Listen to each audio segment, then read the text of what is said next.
नमस्कार. आजच्या या पत्रकार परिषदेला मी आपल्या सर्व पत्रकार मित्रांचं स्वागत करतो. या पत्रकार परिषदेला माझ्यासोबत माझे उपस्थित सर्व सहकारी आहेत. आपल्याला सर्वांना माहिती आहे की सोलार ह्या विषयामध्ये देशाचं जे आपलं नेतृत्व आहे सन्माननीय पंतप्रधान नरेंद्रजी मोदीजी यांनी PM सोलार सारखी एक चांगली योजना जाहीर केली आणि आमचे नेते मार्गदर्शक सन्माननीय रवींद्र चव्हाण साहेब हे सुद्धा अपारंपरिक ऊर्जा स्रोत याबद्दल सातत्याने एक वेगळ्या विजनमधनं ते विषय मांडत असतात. येणाऱ्या काळात विजेने काय होतं ते आपण मागच्या 7 दिवसात अनुभवलेलं आहे. अनेक शाळा ह्या अंधारात राहिल्या, यासारखे अनेक विषय झाले. गैरसोय होत होती, कित्येक ठिकाणी पेशंट्सची गैरसोय होत होती.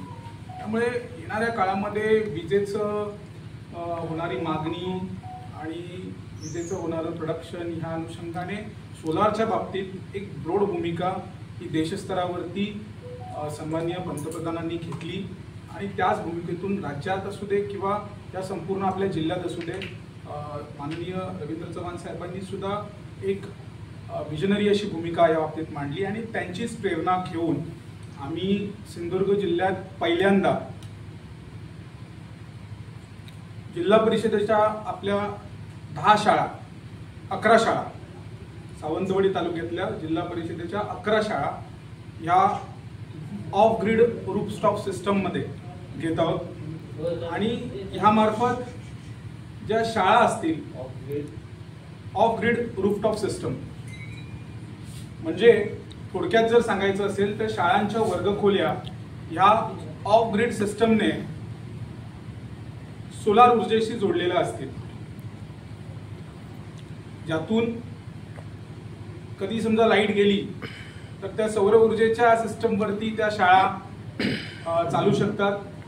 आणि जिल्ह्यातला एक माझ्या मते हा पहिलाच प्रयोग असेल, पहिल्यांदा हे अशा पद्धतीने होत आहे आणि यातून पुढे जाऊन वेगळ्या पद्धतीने शासन ह्याच्यामध्ये काम करू शकतं. पण त्याआधी एक कार्यकर्ता म्हणून हे आपण हा विषय स्वतः करावा अशा अनुषंगाने हा आम्ही विषय घेतोय.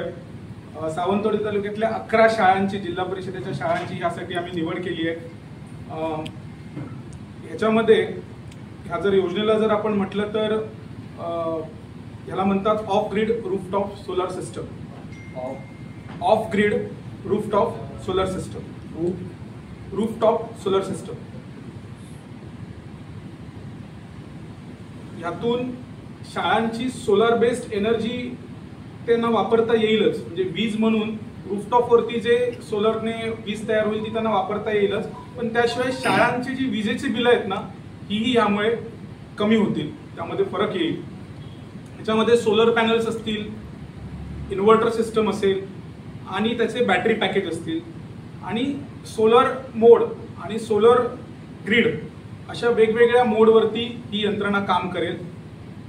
एक स्टार्टअप म्हणून सावंतवाडी तालुक्यातल्या जिल्हा परिषदेच्या 11 शाळांमध्ये हा प्रकल्प राबवला जाईल.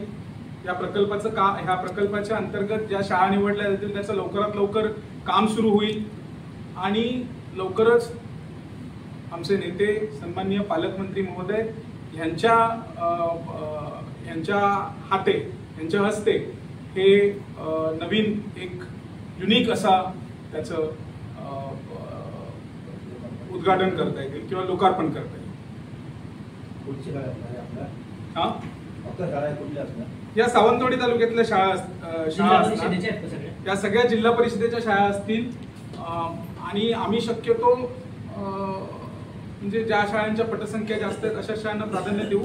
पण ह्या संपूर्णपणे ह्याने शाळांचा जो इलेक्ट्रिसिटीचा जो वीज बिलाचा जो खर्च आहे तो कमी होईल आणि ज्या समजा कधी लाईट जरी गेली तरी सोलारमुळे त्यांना तो बॅकअप प्लॅन मिळेल.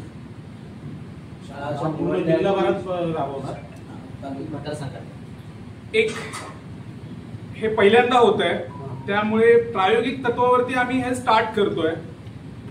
सावंतवाडी तालुक्यातल्या 11 शाळांमध्ये हा विषय आम्ही स्टार्ट करतो. निवडल्या शाळा की निवडायच्या? हे सगळं खासगी, आम्ही म्हणजे मी स्वतः खासगीच्या पद्धतीने आम्ही हा राबवतोय.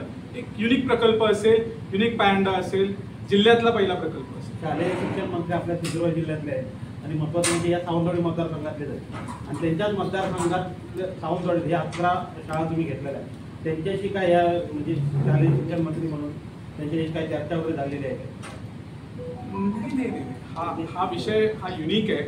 गोष्ट लक्षात घ्या, रूफटॉप सोलर जर आपण प्रधानमंत्र्यांनी मागच्या मार्चच्या आधी ही एक वेगळी योजना राबवलेली होती आणि त्या संदर्भात एक मोठं काम चव्हाण साहेबांच्या माध्यमातून तिथे डोंबिवलीमध्येही करण्यात आलं. त्याच पद्धतीचा एक छोटा प्रयत्न, एक छोटा कार्यकर्ता म्हणून करावा या पद्धतीचा हा मागचा मानस आहे. अधिभार शासनावरती नसेल. आता 20 विभागाने घरामध्ये सोलर केले तशा सिस्टीमचे सेम म्हणजे जे रूफ असतं, जे छत आहे तिथे सोलरचे पॅनल्स असतील, त्याला एक इन्व्हर्टर असेल, कन्व्हर्टर असेल आणि बॅटरी पोल असेल. ती 20 पुन्हा दुसऱ्याला ही ऑफ ग्रीड आहे, ही ऑन ग्रीड नाहीये, ही ऑफ ग्रीड आहे. साधारण या सर्वाला किती एकूण खर्च अपेक्षित आहे? ती माहिती मी तुम्हाला नंतर देतो.